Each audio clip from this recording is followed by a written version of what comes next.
100% இப்போ ஸ்டார்ட் பண்ணுறோம். இது வின்சர் EV 38 கிலோவாட்ஸ் வண்டி.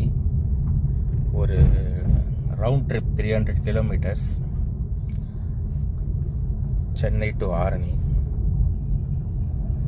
பார்க்கலாம் ஒரு சிங்கிள் சார்ஜில் இது போயிட்டு வந்துடுதான்ட்டு பார்ப்போம். இப்போ ஸ்டார்ட் பண்ணியிருக்கேன். வேறு எங்கன்னா பிரேக் எடுக்கும்போது எவ்வளோ போயிருக்குதுன்னு உங்களுக்கு நான் வந்து காட்டுறேன். ஓகே, இப்போ வாழைப்பந்தல்ன்ற இடத்துல ஆரணி பக்கம் வந்து சேர்ந்துருக்கோம்.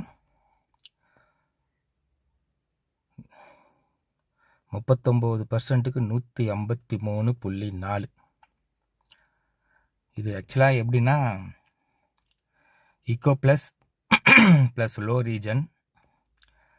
கிளைமேட் கொஞ்சம் நல்லா இருந்ததுனால ஏசி 24, ஃபேன் ஸ்பீடு 1. சில நேரத்தில் வெறும் ஃபேன் மட்டும் கூட கொஞ்ச நேரம் போட்டு ஏசி ஆஃப் பண்ணி ஃபேன் போட்டு அப்படி மாற்றி வந்தேன். ஸ்பீடு 60-65 தான். கொஞ்சம் ரிலாக்ஸ்டாக.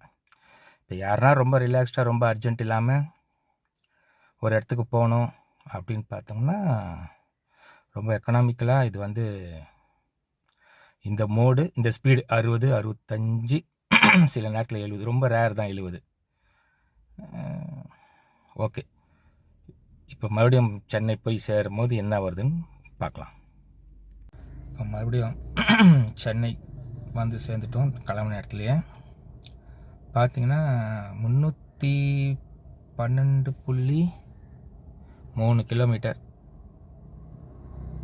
Balance, 72 kilometre balance. பர்சன்டேஜ் வந்து 23% பேலன்ஸ் இருக்குது. 23%. ஸோ இது எப்படின்னா, பட் நான் வந்து சிங்கிள் தான், லக்கேஜில் எதுவும் இல்லை. Average speed 80. கண்டினியூஸாக ஆக்சுவலாக போக சொல்லாது கொஞ்சம் நேரம் ஃபேன்லாம் போட்டுட்டு போனேன் ஏசி ஆஃப் பண்ணி. பட் வர சொல்ல கண்டினியூஸாக ஏசி. பட் ஃபேன் ஸ்பீடு 1 தான். டெம்பரேச்சர் 24. ட்ரை பண்ணலாம் நீங்கள் கூட. ரீஜன் லைட்டில் வச்சு ஈக்கோ மோடு நல்ல மைலேஜ் கொடுக்குது. ட்ரை பண்ணுங்கள்.